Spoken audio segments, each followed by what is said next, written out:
when you're waking up at 4:30, nobody feels good. So stop expecting to feel good. So there's some days that you're gonna have to go do something and it's probably not gonna feel great, but don't expect it to feel good. It's not supposed to. If you have this mindset that it's not about me, then you're gonna be a lot more successful than always thinking about, oh, this needs to be for me. This needs to work for me. I need to do this for me. Other people need to look at me. If you don't look at the world that way, you might have a better time.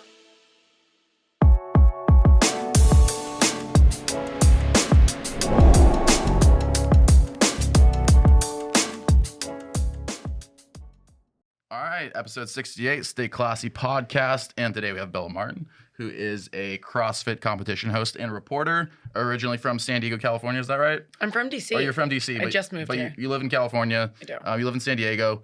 You also spent some time in Germany growing up, which we'll get into in a bit.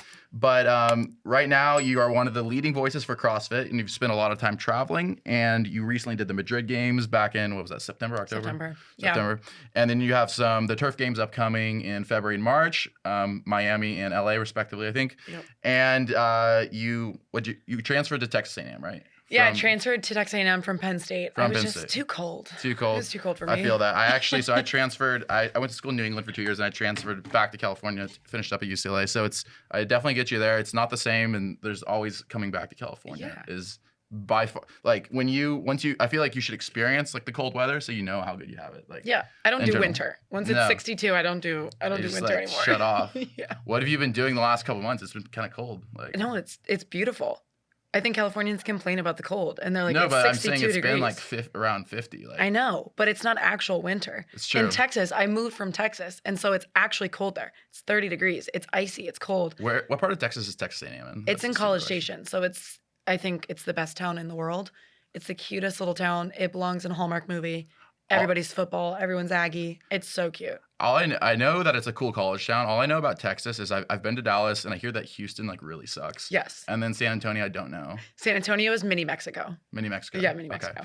So that being said, like I wanted to talk a little bit about how you got into hosting, reporting, being the freelance personality you are now. But first of all, like with the workout stuff, I mean, you work out yourself. You've done CrossFit yourself. So tell us a little bit about just how you personally approach fitness, how you approach your fitness routine, how you stay motivated, how you stay disciplined. Like what goes through your mind on a weekly basis? Like what's your routine look so like? Much. Every day I have to wake up and I think, okay, what am I going to do today that makes me better than I was yesterday? Especially when you're on your own schedule, trying to figure out how you can do that is sometimes a little bit more challenging when you don't have the 9-to-5 routine. Sure. So for me, I work with Mayhem, and my coach Dom, he programs everything for me. So I know I need to get in, however long it's going to take, I need to do it, regardless of what I have going on the day. So that's one of those like non-negotiables that some people have that you have to do it. If you don't do it, you're not going to be as good of a person. You can't get everything else you need to get done. So I have to get my programming in. It's sort of like breaking the dam to the rest of the day. Exactly. So once that's done, I can do everything else. I can go have fun. I can go on a walk. I can get coffee. I can coach. I can do whatever I want, but that has to get done first. 7 days a week, or do you take a day off? Or? I'm not supposed to do it 7 days a week, but I definitely do something 7 days a week. Okay, yeah. I was there for a bit, not right now, but I feel like there's a point too between like obsession and discipline, and it's a hard balance sometimes because there's like, I feel like to be great at anything like fitness or outside of fitness, like you have to be a little obsessed, right? Like you have to have some level of obsession. All the great ones are, and like at the same time, like also maintaining, like avoiding like overtraining, avoiding like not having it just take away everything else. Like, so there's definitely that balance, but how do you like kind of maintain that between like, okay, like I love this, I'm obsessed with it, but like also like, you have a life outside of that. Like, so I think there's a difference between obsession and addiction. And I think being obsessed with it, it's something that I love to do and I get to do it.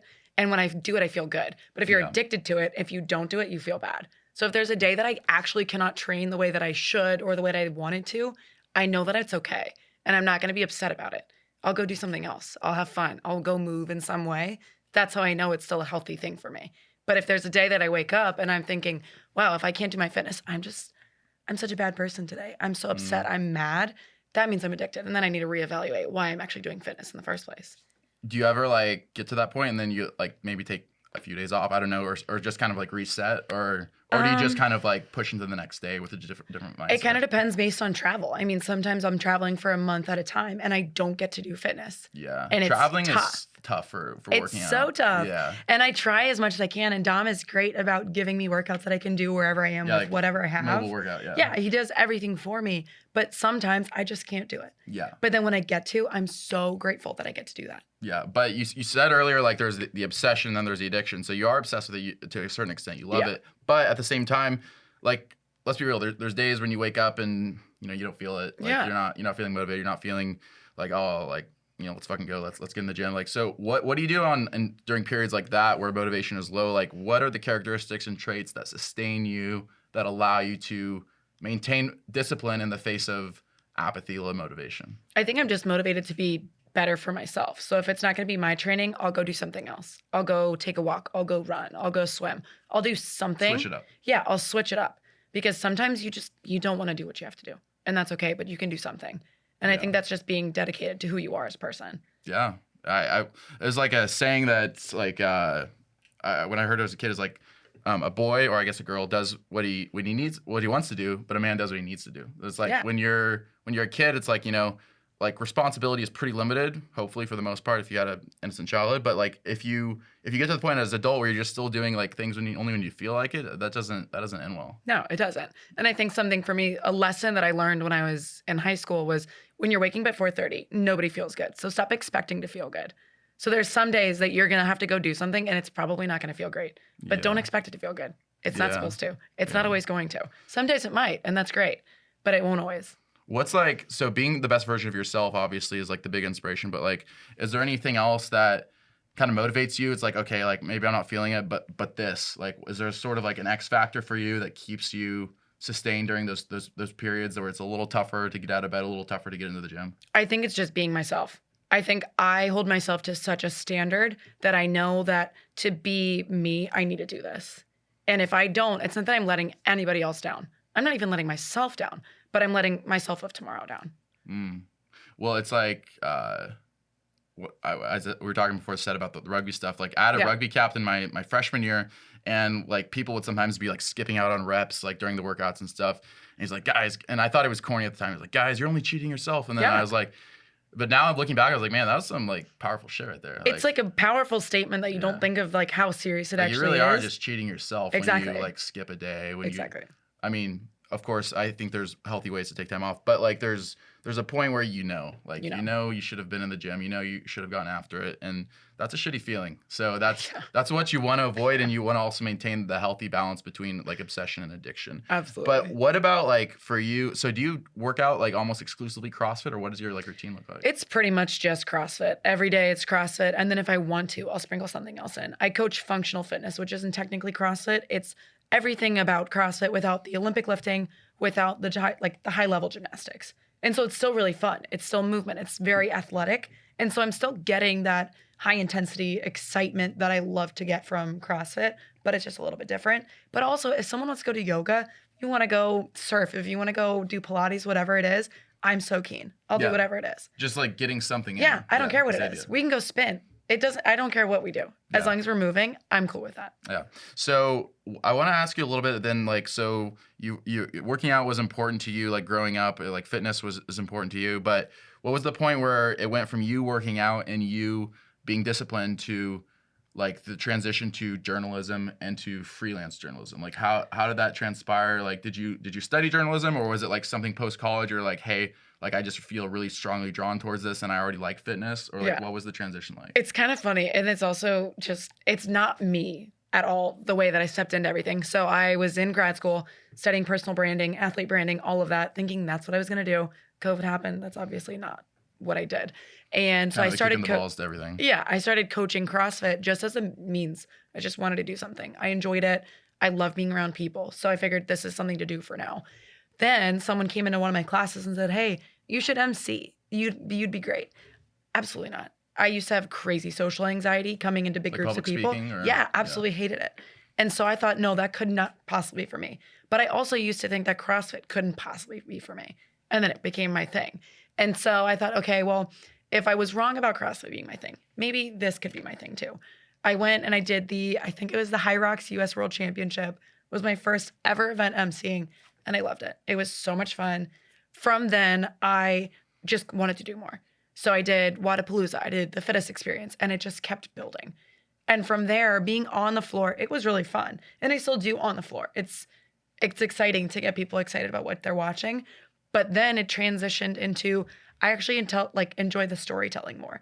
I know these athletes as people because I'm with them all the time. Yeah. I know them. So why don't I share their stories and not just how they're doing on the floor?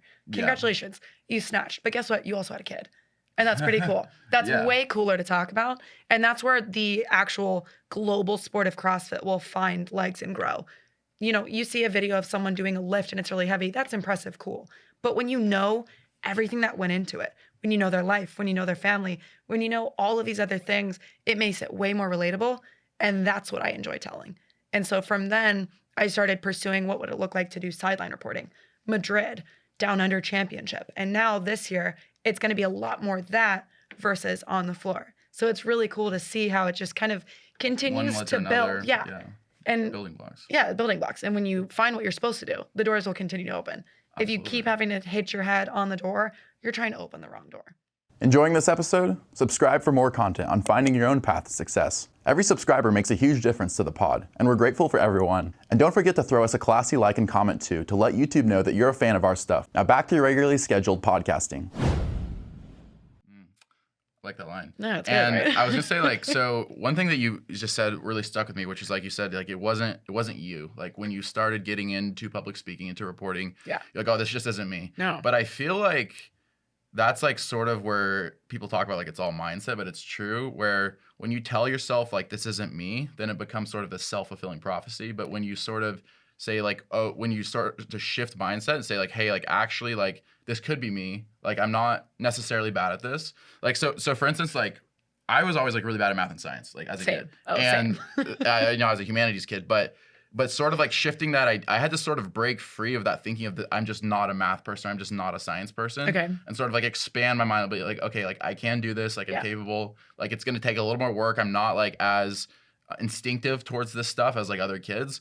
And like same things with like certain aspects of like my career. Like there are certain things or even certain things with working out where it's like, okay, I'm just not like good at this, but it's like you gotta sort of reset, right? And like sort of be like, okay, but like why is it that I'm not that person? Like why not me, you know? I think mine was kind of the opposite. I think I love people and I love talking to people, but I thought that I didn't like talking in front of people. When I get out there, I'm not even nervous. I was never nervous. I just thought I was going to be. But it took a little bit of courage to like take that first step. Yeah, I thought I was going to be nervous. I thought I wasn't going to know what to do. And then I would jokingly, people would say, oh, how was it? I don't know. I blacked out. I have no idea what happened. I said something and it worked out. I don't know. Yeah. And then I just say, I turn on the brand. And then when I go to events, I just turn on the brand. Bella Martin just runs and does what she does. Yeah. Who knows what happens out there? I don't know. Did you do any public speaking in high school, college, or anything? No. Or no? Yeah. No. So just totally cold turkey. Yeah. I just, I don't know, figured it out. And you studied sports management, right? Yeah. Okay, so I feel like being a freelance journalist is like not an easy task. Like I did the freelance thing for a little bit and before I started working for publications, and there was a point where it just feels very unstable. Like you don't know, like it's all on you. Like if you don't get up every day and work your ass off, like journalism is already tough enough business, but then when you're on your own like that, it's just it can be overwhelming. So what was the key to your success? I mean, now you have like a really large following, you're emceeing all these events. Like what was the key to your sort of breakthrough, like to where it went from like you just doing this on your own kind of thing to like Bella Martin, like kind of like leading the way in freelance reporting for CrossFit? I was forced into it. So I was still coaching and traveling and doing all the events and trying to get the best of both worlds. And the gym that I was coaching at, they were kind of unable to accommodate me. Up to a point. They're like, hey, you know, we love that you're on staff, but, you know, we don't want to fill your hours anymore. Okay. Yeah. Okay, cool. So I guess I have to either commit to coaching and then this dream that I didn't know I had is just going to go away and it was a fun little chapter, or I'm going to say, okay, I'm going to do this and go figure out what it looks like. And so that's what I had to do. And so I said, okay, I won't coach at all. I'm going to go do events. That year, I think I did maybe 13, 17 events. Like it wasn't crazy, but I didn't know it was going to be stable. How many events are like typical for a year? Oh, I don't know. I did 28 last year. Okay. Most people don't do that many, or they don't do as many that require travel. You can do a ton of local events and kind of bop around your own geographic region. But when you're going to New Zealand, Australia, Germany, Spain, everywhere, it's a lot harder to kind of book and fill your time. Sure. So what was it like building those initial connections to where you started like leading all these events? Like, how was that like? It was so easy and it was so fun. So I would meet people at events. This was like the hardest part. No, it was the best part. So we would meet at events and we're like, dang, we get along really well. We should work together. And so most people in my space are older than me and they've been doing this for years. And so they're just excited that someone wants to do what they do with them. And especially now, more women are coming into the space, which is awesome. But for a long time, it was just guys. And so for me, meeting people, they're like, cool, come on, let's go. Yeah. So you feel like people like picked you out partially because of that, because it was like, okay, like this is different. Yeah, and that's okay with me. I'm okay if sometimes initially you get a job because you're a woman. Cool, that's fine. You need to have differing voices. Sure. You don't always want to have all guys. You don't always want to have all girls. Have different personalities, have different voices coming out there. That's how I got to Australia. That's how I got to Spain. That's how I got to all of these places. My friends just wanted to work with me. So do you feel like what was the catalyst? I mean, for like CrossFit opening the door to women not just competing but being involved in the reporting aspect? Like, what do you feel like has been the catalyst for that? I think we just tried really hard. I think we said, hey, we're going to do this. And the sport was very welcoming to that. The community, I would say the CrossFit community is the reason I get to do what I do, because they support me. And so you feel like there's something like, is the CrossFit community like, again, because not having like trained CrossFit really like for an extended period of time, is like, how does it like differ from other like, you know, bodybuilding, powerlifting community? I'm not talking about the sport. I'm just talking about like, the people. What is the vibe? How's the vibe different? I walk into a gym anywhere in the world when I travel and they know who I am. They are excited that I'm there and they're just happy to show me around. Yeah. It is so special and so unique. You could go to a Gold's anywhere in the world. You walk in and maybe someone knows who you are from your podcast or from your work, and that's cool. But you walk into any gym and everyone's excited to see you. And they're so stoked that you're there and they just want you to live their life with them. Do you like feed off that energy? Like working out like professionally? I mean, it's fun. That sounds like a very supportive environment. Yeah, I get to jump in with some of the best athletes in the world. When I travel and, you know, I see them at the gym, cool, I'll just jump into what you're gonna beat me probably because you're competing. And, you know, this is your job to win. But it's really fun to just be able to do that. Sure. Now, I did want to ask you like about like the sport itself. So like there's, you know, for people who aren't familiar with CrossFit, or like, okay, like, or who maybe like kind of have a rough idea of what CrossFit is in their mind, like, oh, those are the people that do snatches and cleans, or like kind of weird looking pull-ups. But like what is the big distinctions between like CrossFit and say bodybuilding, powerlifting? Like, how is the lifestyle different? How is the regimen different? Like, go into a bit of detail on that. I think it's everything. I think there's days where CrossFit is a lot of bodybuilding. I think there's days where CrossFit is a lot of powerlifting and strongman and functional fitness. It's all together, but it's also how you choose to live your life outside. So it's nutrition. It's bringing your fitness routine and your wellness routine into every aspect of your life. Now, I wouldn't say that I'm the picture perfect CrossFitter. I think I like gummy bears more than the CrossFit methodology would say I should. Yeah, and that's okay. That's totally cool. We all have our weakness. Yeah, I mean, mine's definitely candy. And so I think having that, it's just knowing that there is a community and a group of people that all feel very similarly to the way that I do about living my life. I want to live the healthiest and longest life I possibly can. And I believe that CrossFit will help me do that. Do you think that, are you someone who's like, you're sort of bought into this point where like, this is like the right way of doing it? Or are you like not that like diehard? I think there's a right thing for everybody. And I don't think CrossFit can be for everyone. I truly think it can be if you want it to be. Sure. And if that's where you're at in your life. Some people aren't. And I think if you are open to it, there's something within the sport and within the methodology that everyone can relate to and enjoy. Yeah. I can scale anything for any human in this world, which is really exciting. But that doesn't mean you want to do it. And if you don't want to, then I'm not going to be the one to force you to do it. Did you subscribe yet? If you like our content, it's the easiest way to support the pod. Hit the subscribe button on the bottom right and keep it classy. Sure. Now, there's also like, so in addition to that, like there's a huge difference in like some of the training regimen in terms of like the cardio, like the HIIT workouts. Yeah. Like talk a little bit about that, like for people who like just zero or first grade level understanding of CrossFit, like what does the day look like that's like so different? I mean, it depends. So for CrossFit classes, it's an hour. And so you get in, get out. They always used to say it's the best hour of your day. And that's what I say still when I'm coaching classes. I'm like, guys, this is your hour. Yeah. This is going to be the best hour of your day if you let it be. And so that's what I believe. When you get to do fitness, it can be the best hour of your day. It's exciting. But it's not always cardio. It's not always, high intensity. It's not always super strong. Sometimes it's just, hey, you're going to be on the rings for 6 minutes. What can you do up there? Figure it out. Yeah. You're going to be handstand walking for a couple minutes. Figure it out. You're going to try to 1 rep max deadlift after you've been rowing. Who knows? You never know what you're going to get. Walk? Yeah. I can do everything. Pretty fucking hard. Yeah, we should have done handstand walk concepts. Should have done that, yeah. We definitely won that one. And no comment about who the push-up contest being fair or not. But I wanted to also ask, like, there are a lot of, like, for better or for worse, there are a lot of criticisms of the sport. Yeah. And I just wanted to address that real quick because I feel like it would be sort of oblivious not to. Like, so, one big criticism of the sport has to do with the fact that, like, it combines, so many disciplines. Some people are like, it just doesn't go together. Like, you can't, like, coexist the calisthenics with the Olympic lifting, with the gymnastics, with the bodybuilding, the powerlifting. And it's just not meant to, those body types are not meant to coalesce in that way.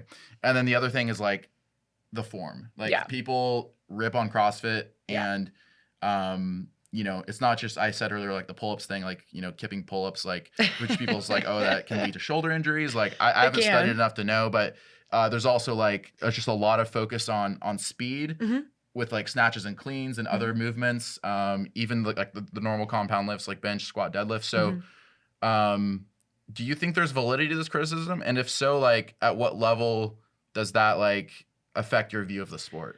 So I think people misunderstand what CrossFit is. It's not saying that you're going to be the best powerlifter and the best CrossFitter and the best bodybuilder and you're going to have crazy aerobic capacity. You're going to be good at all of these things. I'm going to teach you how to be well-rounded. I'm going to teach you how to be balanced. And that's all that it is. It's finding balance through multiple disciplines. So with CrossFit, this is actually really fun. So when I started, I weighed 105 pounds. Couldn't do anything. I weigh 155, 160 now. And that's crazy to see that that is what this sport has allowed me to do. I'm stronger now. I have fewer injuries than I've ever had. I wake up feeling good. My joints don't hurt. So if I can do that, there's obviously some validity to it. Yeah. And I think there's different programs. Your success story. Yeah. I think there's different programs for different people. I think if you're the kind of person that really enjoys cardio, there's programs that are a lot higher volume cardio that you're going to enjoy, but you're still going to do gymnastics because you should. You're still going to be strong because you should. You don't have to be very, very good at everything. You can be balanced and be very healthy. And that's all it's trying to do. So it's like kind of a diversity of fitness. Yeah. Like if you walk in today and you have to do push press, which is great, and then you're also going to row or you're going to run, that's cool. You've done strength and you've done cardio. And what's wrong with that? Yeah. What's wrong with that? What's wrong with having a 200-pound bench and also being able to run a 5:30 mile? What's wrong with that? That's cool. That'd be the dream right there. That's cool. Yeah, that is cool. Yeah. And I feel like, but the other thing is that people's like, okay, like the repetitions and like the level of repetitions that is emphasized in CrossFit can lead to like overtraining, the volume, overuse, injury.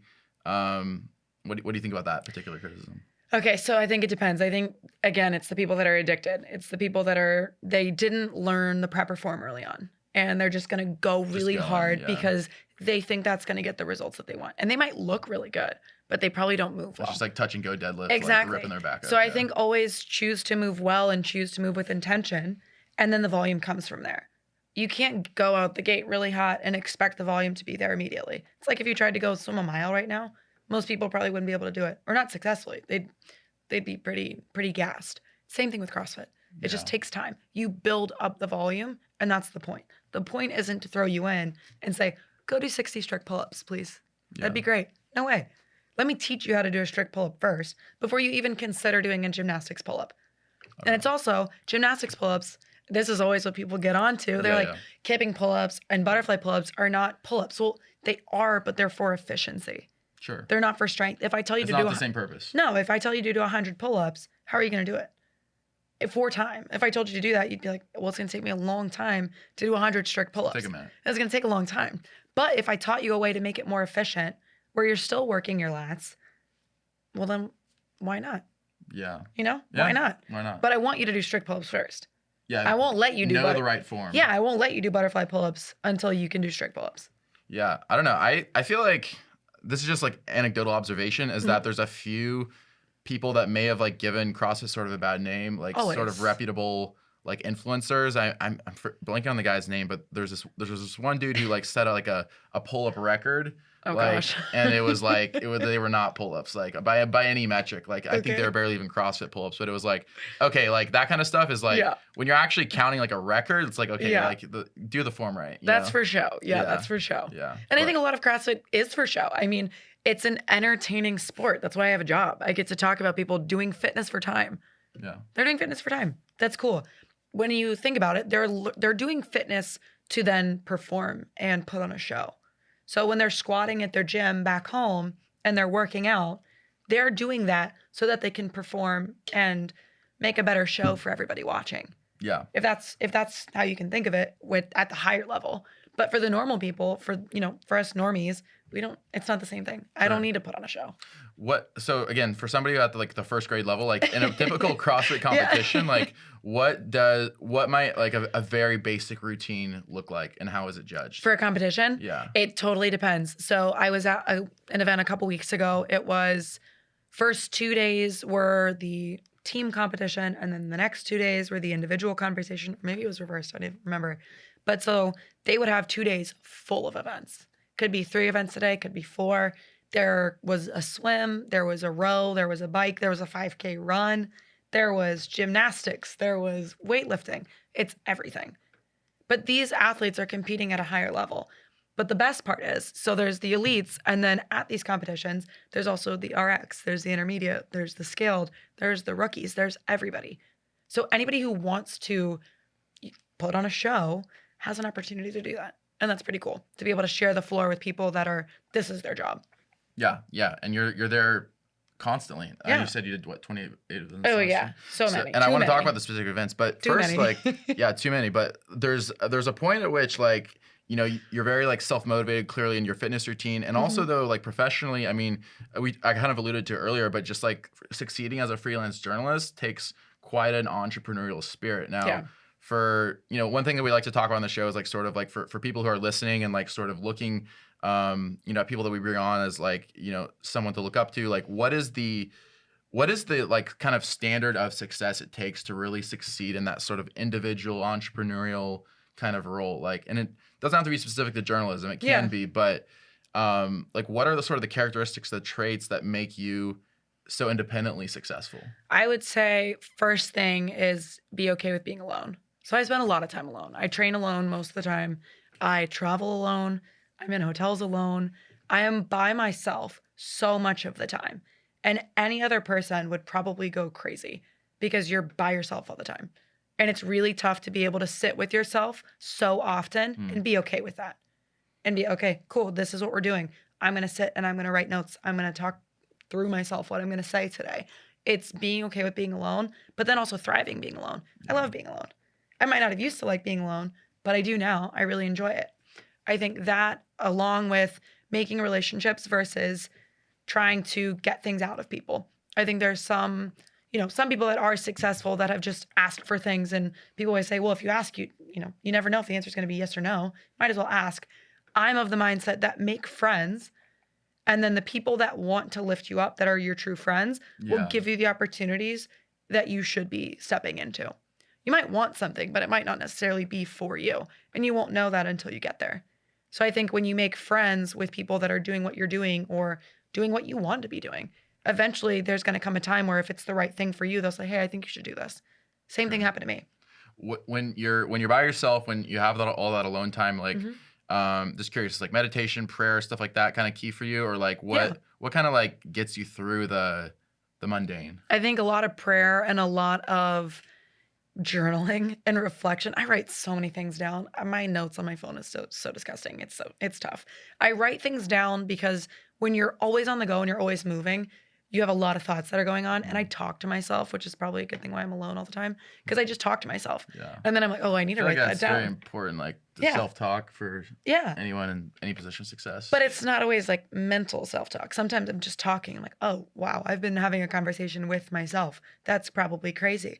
But I've gotten through maybe a situation and I'm thinking, okay, well, maybe this is how the conversation's going to go. And then I have the whole conversation in my head. And then when I get to having the conversation with the person that I've already had the conversation with, it's exactly the same way. It's hilarious. I was just thinking, my college roommates told me that I'm very chatty when I sleep, apparently. Okay, cool. Apparently I'm a big sleep dog. But anyways, so I wanted to ask, like, for some of the specific events that you've, like, so you've done a lot, like, but let's talk, for example, about the Madrid Championships last year. Okay, yeah. So how did you land that role, and like, what was that experience like? It looked pretty amazing from what I saw. It was crazy. So I love Madrid for what it is because it's in this massive arena called the Magic Box, and so all the seats are yellow and red, and the rig is beautiful. And I've been there the last 3 years. I've been there been a couple times. This year looked a little different, and it's always the same team, the same organizers, same friends that have brought me back again. This time it looked different because I was doing on the floor, but I was also doing the sideline broadcast, also doing all of the other videos that they needed. So I would be on the floor doing all of the heats, and then the second I was done, instead of sitting and waiting for the elites to come back out, I was doing the interviews for the Spanish broadcast. And then I was going around. I'm like, okay. Spanish, or? No. I mean, I do when I'm in Spain, but not normally. Okay. It's one of those things that I can pick it up and I understand when you're talking shit about me. And then that's all you really need to know. That's the important part. Yeah, that's all you need to know. That's my goal, is to speak enough languages and know when people are talking about me. And then that's all. That's all you really need. So for that, I was walking around all day just trying to get all these stories from people. And they're thinking, okay, what stories would be fun to tell? And I'm thinking, okay, well, I guess I'll go find them. Like, I'll go sit and do these 15-minute interviews. The best part about that whole thing, I haven't seen any of it. I didn't watch a single second of the broadcast. I haven't seen. You don't watch your own broadcast? Sometimes I do, and sometimes I do. I watched the entirety of Down Under, which was really fun. That sounds a whole lot like somebody else we know that doesn't watch their own show. Sometimes you want to. Sometimes it's the memories that I have. Those are what I want to remember. You know? Well, I really don't watch my own podcast. I don't know why I'm admitting that on air, but I like to think of it like, Johnny Depp doesn't watch his own movies. He might. No, he doesn't. Are you sure? Johnny Depp specifically does not watch his own Really? movies. Yeah, he's like never seen Pirates of the Caribbean. He's never seen like anything. That's crazy. Never seen like whatever this is. Do you think Ryan Gosling's seen Barbie? I would say yes. I hope so, right? I would say yes. I feel like yes. I feel like he has. Yeah. I'm trying to think of other actors that don't watch their own movies. Johnny Depp's the most famous one that comes to mind. But I think it's for me, it's not that I like hate my own work. It's just that like I already experienced it. So like I don't super feel the need because I'm blessed to have like people who like will go back and listen to it and like record, give you the feedback. Give feedback and stuff.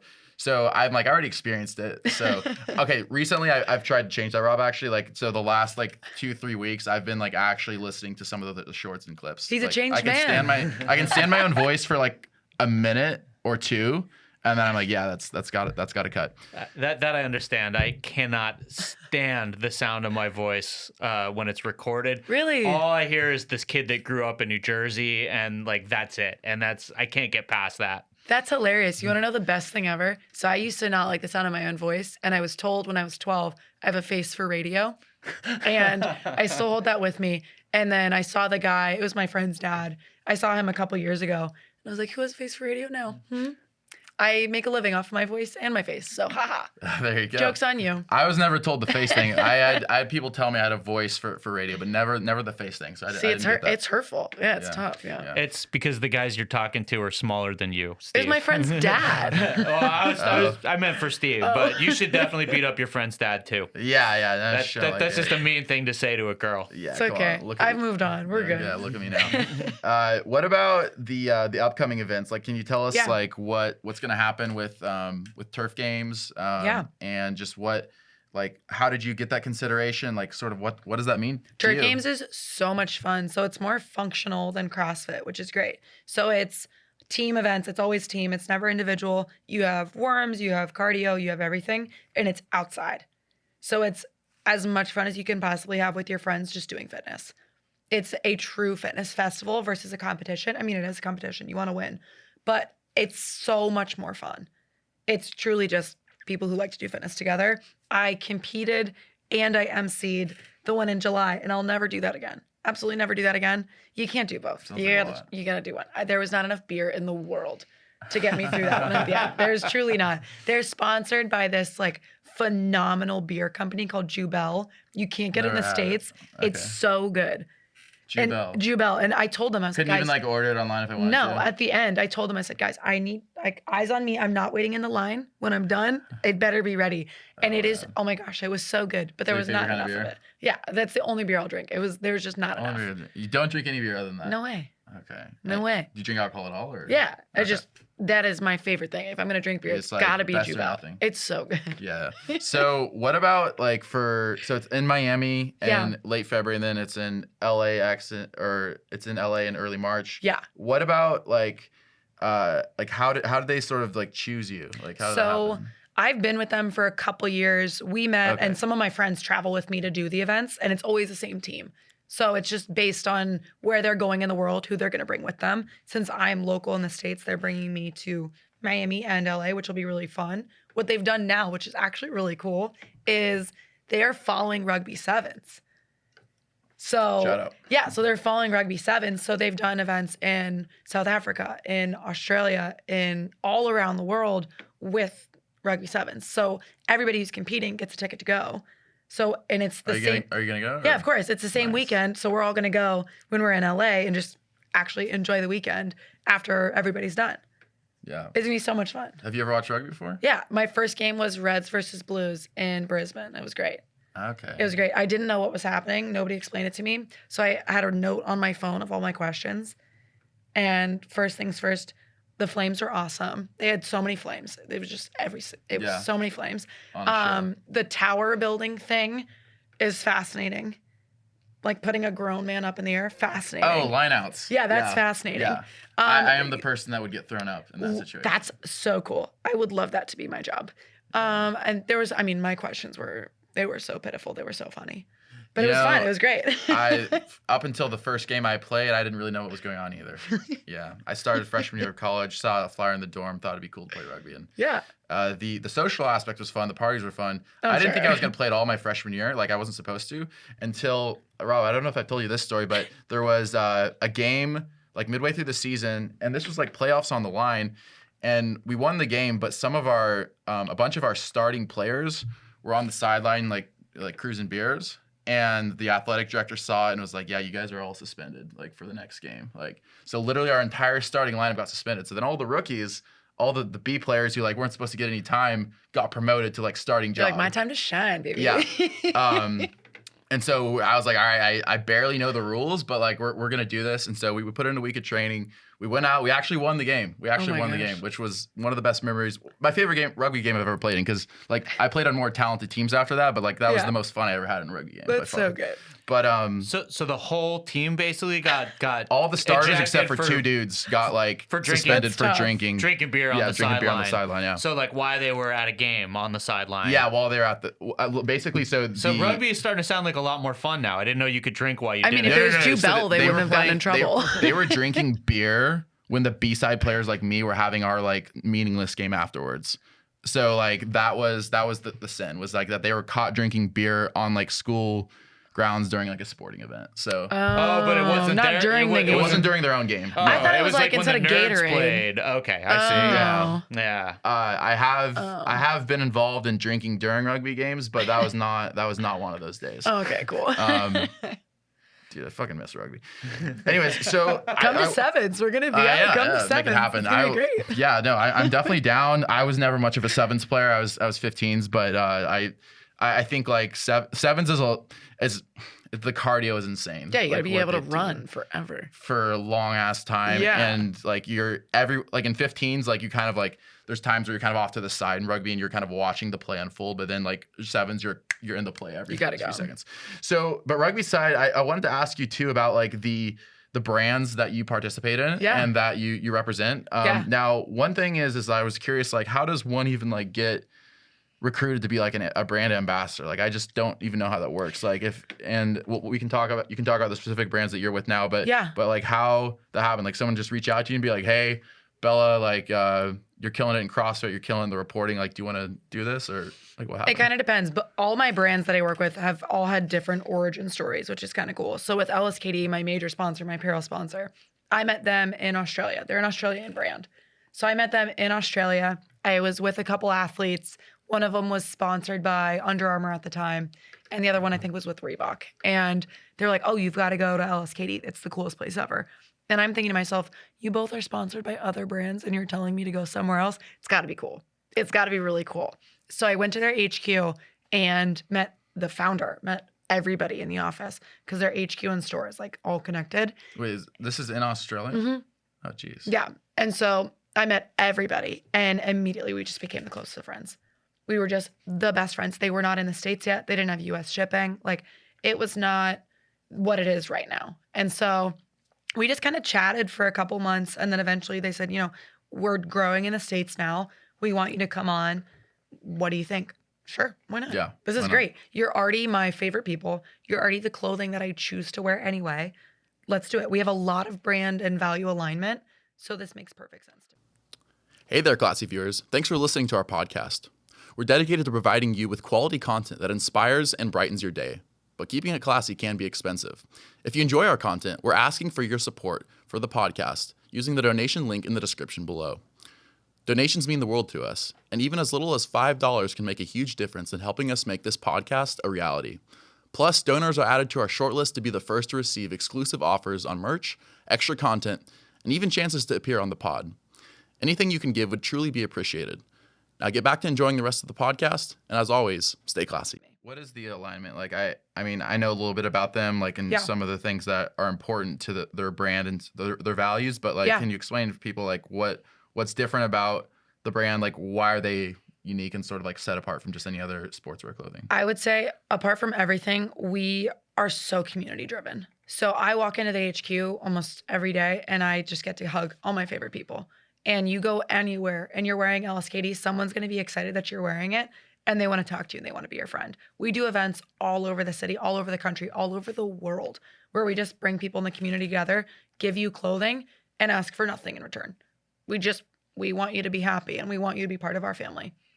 We just love on people. And it is so much fun to be a part of that because it's the best. It makes you feel good. Yeah, it makes you feel good. It's not like a typical. No, like, it's one of those things Lululemon never really figured out, you know?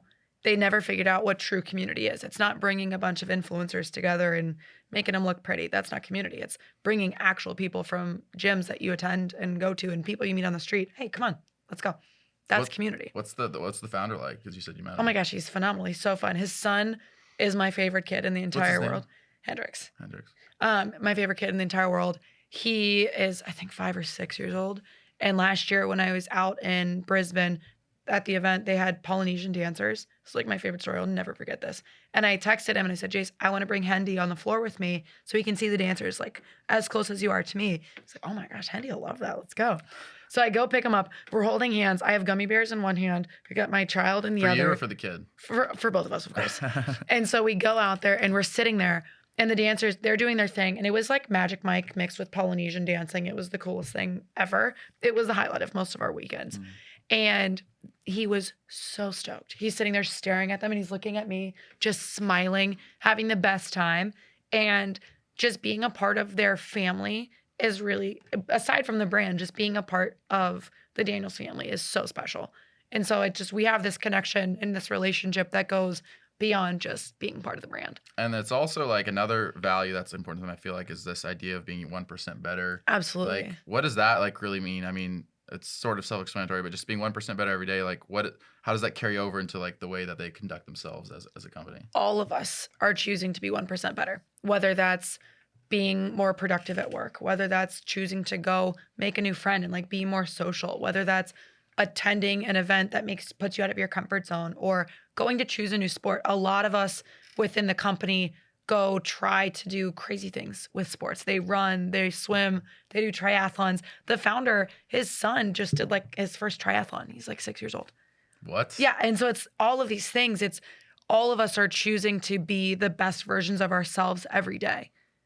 And it's really unique. Rob, let's sign up for triathlon. I can't have a 6-year-old out doing me. I don't think I even Isn't really. that the cutest thing? I think I just barely knew how to swim at 6-year-old. Like, I Right. could get across the pool and a triathlon. So that's Definitely didn't have the biking part down. running, and swimming. It's the cutest Yeah. thing. And I think having that group of people that is truly a global community. I mean, I'm texting with the Australians all the time, calling them every week.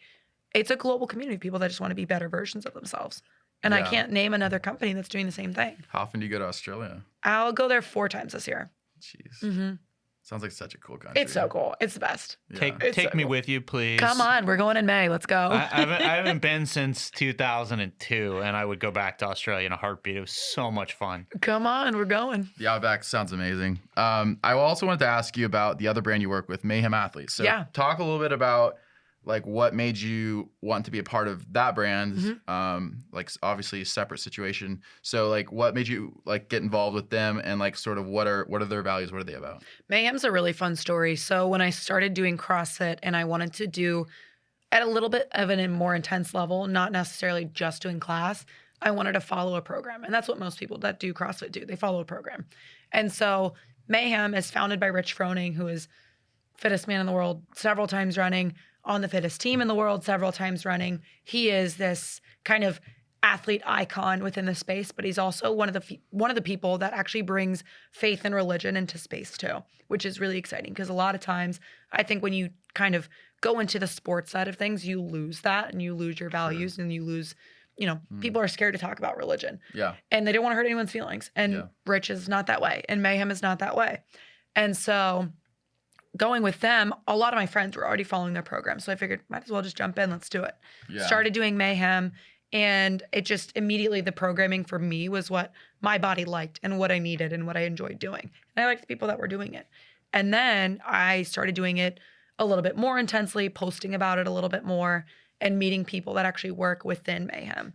And they had reached out. It's so funny. They had reached out to me asking if I wanted to come on as like a ambassador for them, for their community. And I'm thinking, I didn't see it. I just didn't see the message. And then they sent another person to send me a message a couple months later saying, hey, we want to bring you in.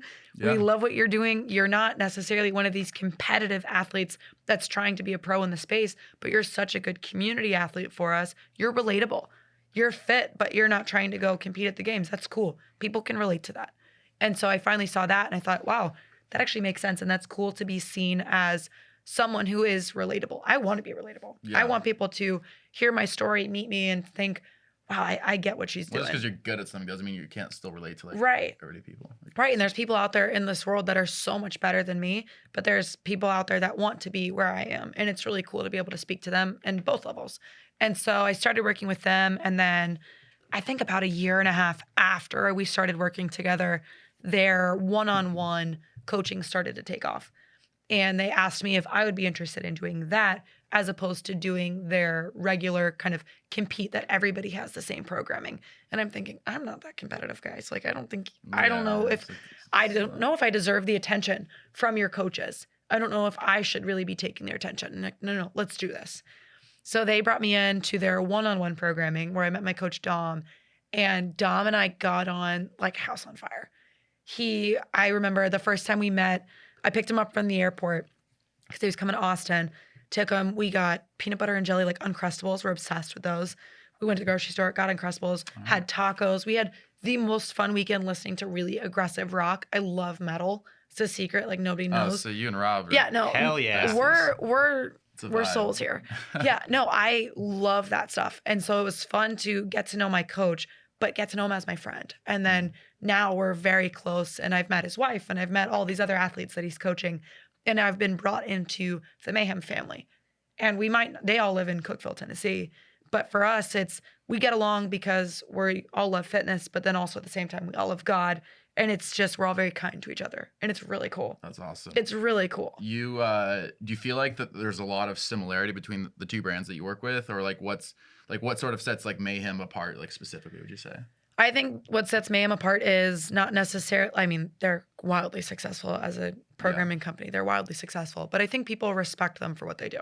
I think people respect others who they say, these are my values and these are my morals and I'm going to stick to them and I'm not going to budge. Yeah. I'm going to be nice to you and I'm going to love on you, but this is what I believe in.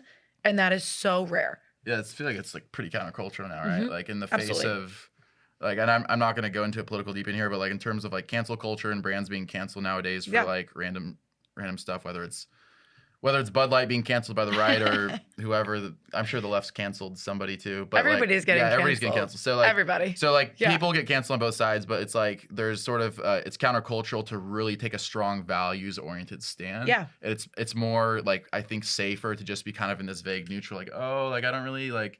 We kind of support everything. We don't really stand for anything. But like to actually take a stand and be like, hey, like actually these are the values that are important to us. Like we like faith is important to us, religion is important to us, or whether it's just the community stuff and like being 1% better, like LKSD, like there's certain things, and when you like take a stand, when you actually say, hey, these values are going to define us, that sets you apart from like just any other brand. Absolutely. Like, and it's fun too. I mean, everything that they do is, it's for glorifying the Lord. It's what they do. It's not for us. I don't really care if I'm famous. They don't care if they're famous. That's not the point. And so all of the merch that they have has Bible verses on it. A lot of it says Mayhem. A lot of it says pray right across the front.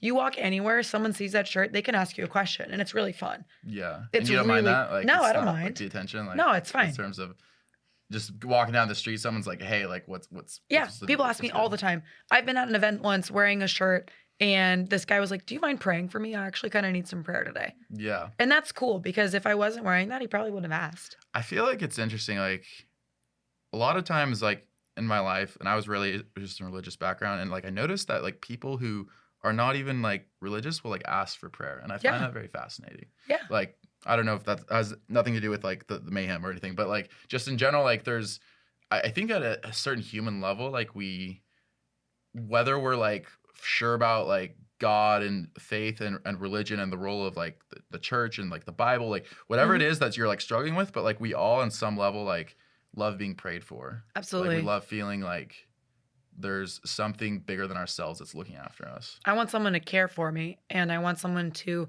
also put it out there in this world that there's someone higher than all of us that's going to take care of us, regardless of what it is. If you're going through something tough and I say, hey, I'm going to pray for you, I'm going to mean that. And that means that I'm loving on you just through prayer, which is so easy. Yeah, it's straightforward. And do you feel like your like faith, religious convictions like shape your approach to work? Because I mean, it's obvious like that you're a hard worker and that you're disciplined, but is that kind of fed into by your faith background? I think so, a little bit. I think when it comes to with what I do, a lot of times people think that I, they're like, oh, do you love the attention? Don't you want the attention on you? Don't you want to be, in the face and all these things? And not really. It's not about me. Nothing that I do is about me. My job is to talk about other people. Yeah. Like, it's truly to talk about other people. It's not about me. It's to tell someone else's story. Same thing that we do in church is tell God's story. It's not about me. So it kind of all goes together.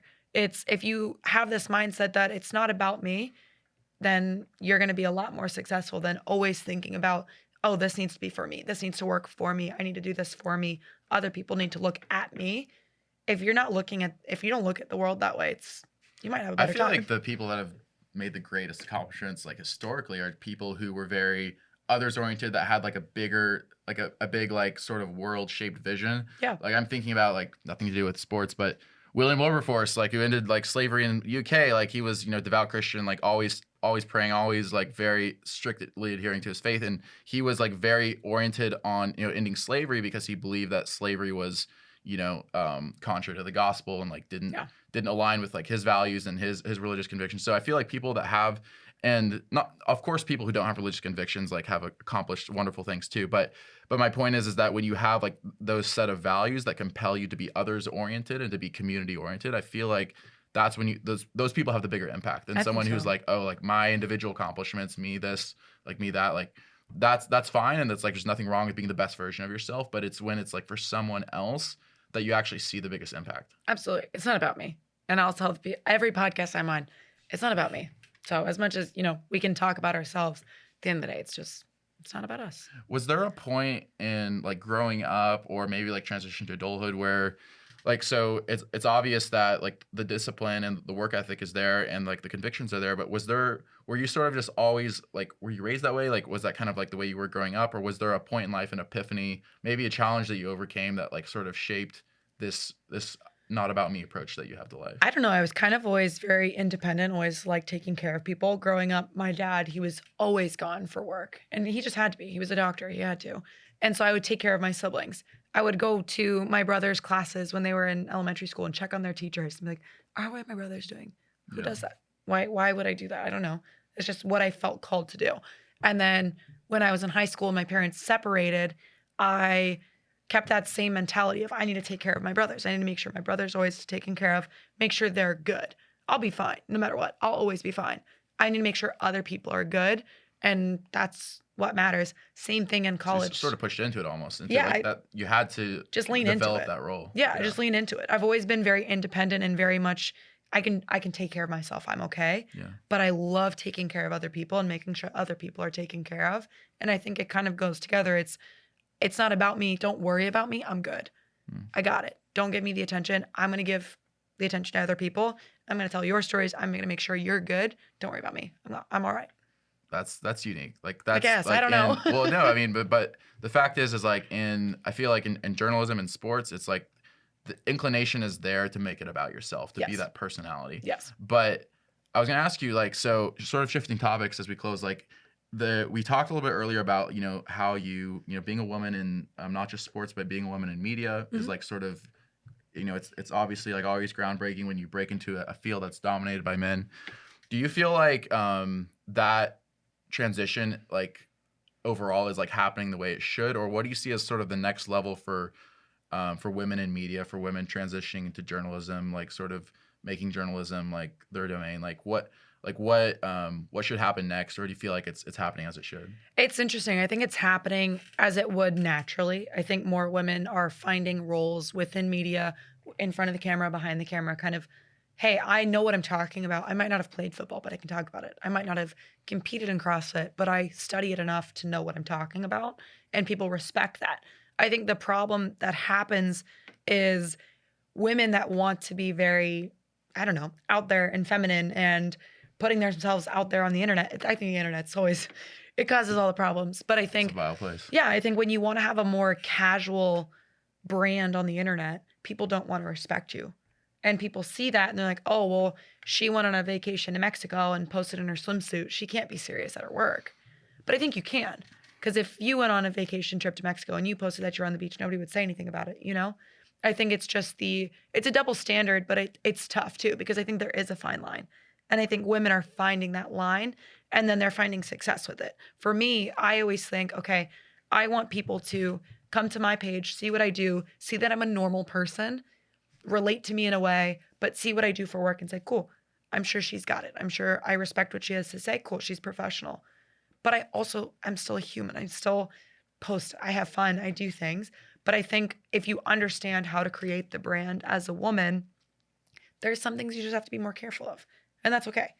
Do you feel like, so using like the swimsuit example, for instance, like, do you feel like that standard for women is slowly changing, or do you feel like that's just like the reality for the foreseeable future? I think it's just the reality. And I think if you accept that that's the reality and you say, okay, I can be both. I can post in my swimsuit, still be respected and do what I do. Great. That's awesome. I hope you have success with that.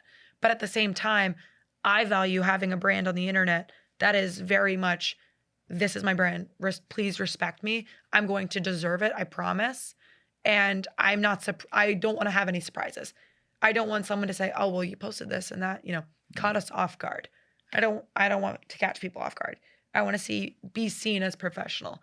And that's just, I think that's always going to be kind of a problem. Are there like specific women in sports or even in sports media that you sort of see as sort of like breaking the wall, as it were, like sort of leading the charge? I don't know. I think it just depends on the sport. I think with CrossFit, there's some of us that have kind of just figured it out. Yeah. I think with football, Erin Andrews does a great job. I think just finding women that you can look up to in the space. For me, one person that I've always looked up to, she doesn't even do media, Charlotte Jones Anderson. I've looked up to her my entire career, just as someone who's built a brand and honestly an empire for the Cowboys. And she is who she is. She's a mom. She's done it. And people respect her for what she's done. And nobody has anything else to say. Do you like, and I know it's not about you, but like to some extent, do you see yourself, or are you kind of cognizant of yourself as being a leader who is like sort of like for women, like breaking the boundaries of sports media? I think if I'm honest with you, yes, but I don't like thinking of myself in that way. But you're cognizant of it. I'm aware. I'm aware that what I've done in the last couple years within my sport is not normal, and it's not something that's happened before. And that's really cool to be able to say within, starting my career, I've done events, and then I've gone on to do some of the biggest events in the world, and that's cool. And then now looking at transitioning and doing other sports and other things, that's not always as common. But if you have the kind of confidence to go do it, why not do it?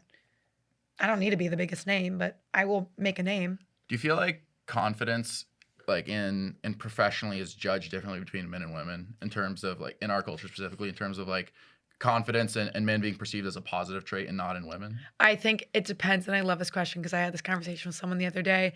I think confidence manifests the same way, but I think some people that don't feel true confidence with themselves are louder.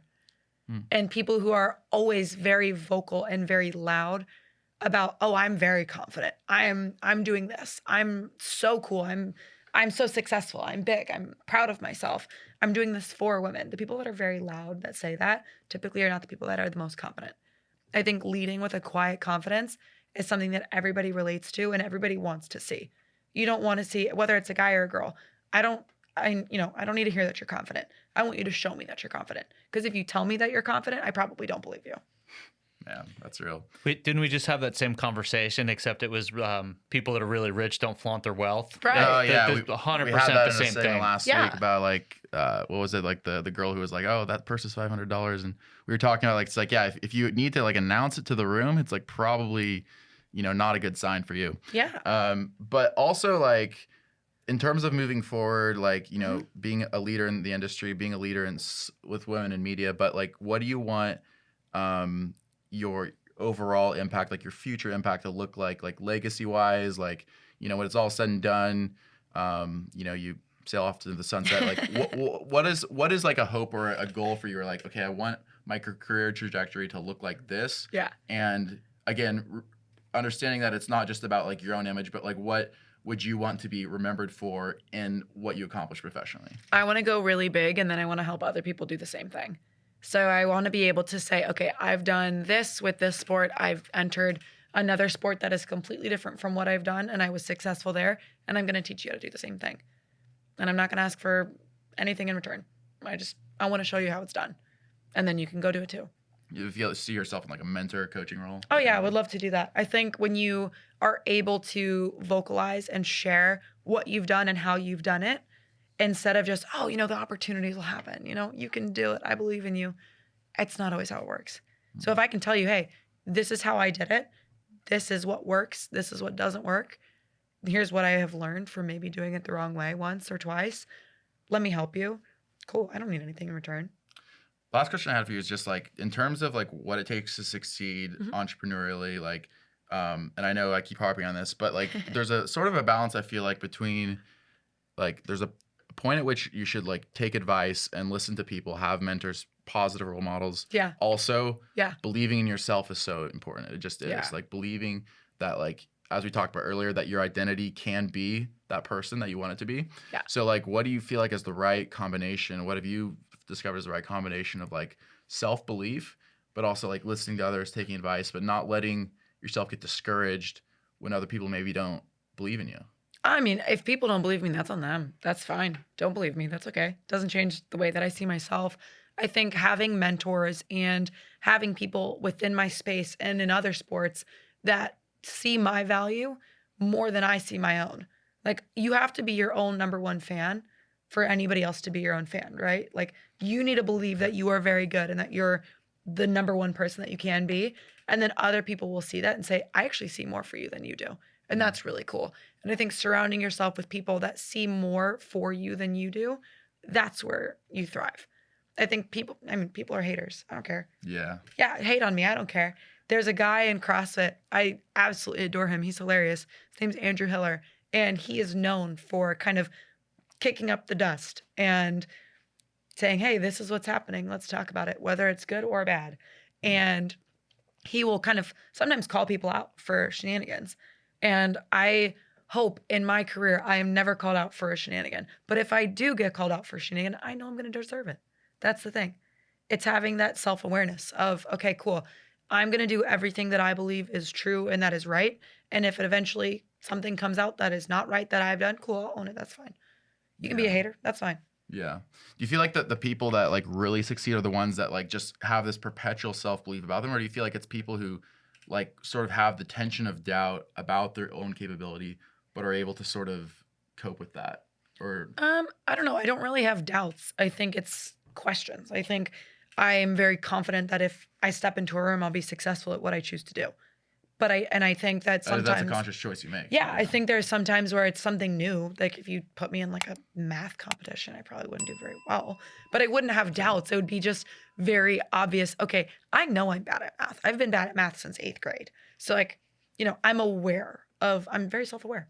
But I think believing that you can thrive in whatever environment you choose to be in is important. Like public speaking for you, overcoming that fear. And overcoming that. And for you, it was just like taking that simple act of like stepping into it. Yeah. And then you were good. Yeah. And you took it from there. It's like sort of like when you're in my high school, I was trying to think we would like jump off the waterfall or whatever. And it's like the point before is like the worst part, right? Yeah. But then once you're off, you're good, as long as you don't break your neck at the bottom. But I wanted to ask you, like in closing, just for people who want to know more about you, want to know more about the brands, like so LKSD, you guys have a website, you have a social handle, everything. Can you give some of those details or? Yeah, so everything you ever need it's actually all on my social media, and if you ever want to find me, everything Bella I have, Martin, it's Miss Bella Martin. Miss Bella You can Martin. find me on LinkedIn, Facebook, my email, everything is all the same brand. I was one of those lucky people that was able to claim everything. Wow. Yeah. That's not normal. usual, right? No, so I've got everything there. I'm gonna have a struggle if I ever have to like change my name or anything. There's gonna be a problem. Everything I do is on my pages. So very public. Awesome. So and that goes for Mayhem as well? Yeah, everything's out there. Okay. What's if people are like interested in like tuning into like the next big competition for you, like is that gonna be the one in February, late February, early March? The Turf Games? I would say you won't see me on a live broadcast for a couple weeks. Turf won't be broadcasted, which is it's a community thing more than anything. Couple weeks. By the time this episode comes out, you can be tuning in. We'll tune in. Yeah, February 28th, this episode's coming out. And this has been 68 episodes now of the Stay Classy podcast. Thanks to the team. Thanks, Rob. Thanks, everybody, for making this happen. As always, can't do it by myself, but really appreciate having you on today, Bella. This has been really awesome. And can't wait for this episode to get released. So. Me too. It's going to be fun. All right, that's awesome. All right, guys. Well, that's a wrap, and stay classy.